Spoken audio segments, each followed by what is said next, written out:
using the iPhone 3G in 2024. The iPhone 3G, the widely popular successor to the original iPhone, was released in mid-2008, with a slight change in design. The iPhone 3G uses plastic instead of metal on the body, but the buttons are made out of metal, instead of plastic buttons on the iPhone 2G. The iPhone 3G is very similar on the inside.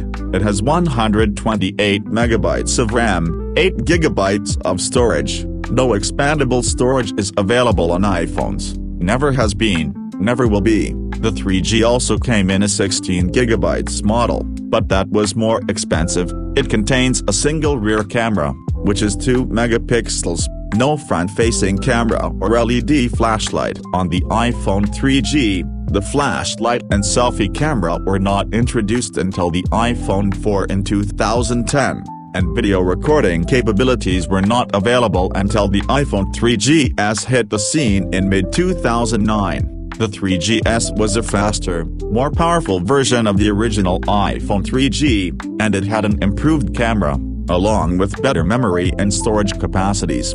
The iPhone 3G I have runs iOS 4.2.1, which is many years old, obsolete, and no longer runs most apps. The one I got also seems to not be able to connect to Wi-Fi, potentially meaning the Wi-Fi card is dead. But here's the crazy part, this iPhone 3G only cost me $30 Australian, which is insanely cheap as far as old phones go. There's not that many old phones you can buy these days that cost about $30 or less, but the home button on this one can be a hit or a miss at times, although it still seems to work fine most of the time. The iPhone 3G's camera is nothing to write home about, with the exact same camera lens and resolution as the iPhone 2G, commonly referred to as the original iPhone. The 3G's camera was quite similar. It was not until the iPhone 3GS where things really started to improve. There is also no optical image stabilization or tape to focus. These are must-haves for me as I love good quality cameras on a smartphone, and this old iPhone just goes to show you how much things have changed since the smartphone revolution.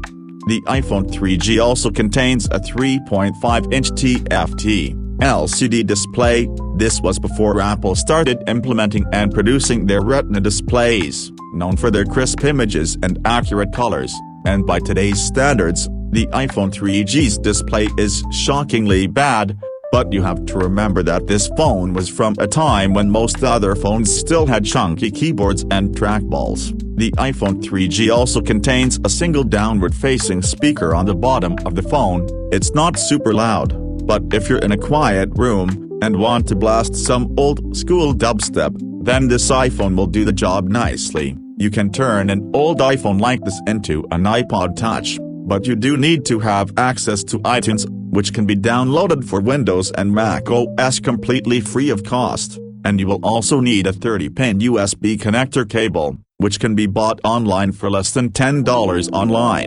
The iPhone 3G will be affected by the upcoming 3G network shutdown in Australia, but it is network locked to the Optus network, and I don't plan on using it as a phone. I really enjoy it for its camera and speaker, so I decided to convert it into an iPod Touch. Just upload some songs using iTunes, and synchronize them with your iPhone, and you can easily turn an old iPhone into an iPod, which is really just Apple's version of a portable MP3 player. The iPhone killed the iPod, and the iPod killed the Walkman, and other well-known MP3 players from the time. However, as time goes by, it will become harder and harder to find those old iPhones. The iPhone 3G is a collector's item now, and some of them can be selling for over $1,000. The original retail price of the iPhone 3G was somewhere between $200 to $400 USD.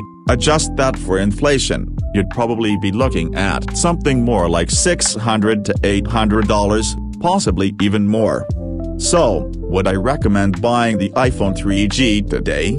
Absolutely not, unless you're building up an iPhone collection, or want a cheap portable MP3 player, or a dirt cheap camera, then the iPhone 3G is great. However, aside from being an iPod and basic camera, it's really limited and there's not a whole lot you can do with them anymore. Yeah, I know you can jailbreak them, But given how old iOS 4 is, it would be impossible to find the firmware and files needed to jailbreak an old relic from the past, like the iPhone 3G, so I will not be jailbreaking my iPhone 3G, and why would you need to jailbreak it when you're just gonna use it as an MP3 player and basic camera?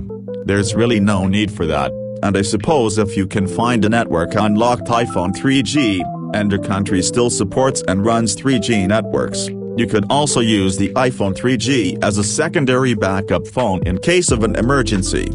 Heads up, the 3G network is closing on October the 28th, 2024, across Australia.